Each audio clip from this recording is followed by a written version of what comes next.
तुझ्या बाबांनी माझा टॉवेल मला न विचारता तिकडे लावायला घेतलाय. त्याला या मातीच्या चिखलामध्ये त्यांनी भिजवलंय. तू बाबांना काही बोलणार आहेस का? त्यांना काही नाही बोलणार आहेस. आणि मला सकाळी काय बोललीस तू की माझ्या कपाटाला हात लावताना, बाबांच्या कपाटाला हात लावताना तू विचारायचं. आणि तुझ्या बाबांनी माझा टॉवेल घेतला ते त्यांना काय बोलणार आहेस का तू?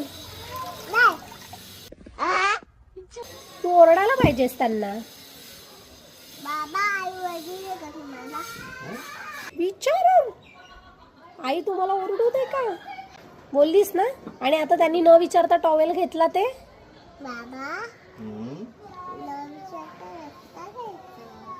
एवढ्या प्रेमाने चमचेगिरी चालली आहे ना. आता बोल.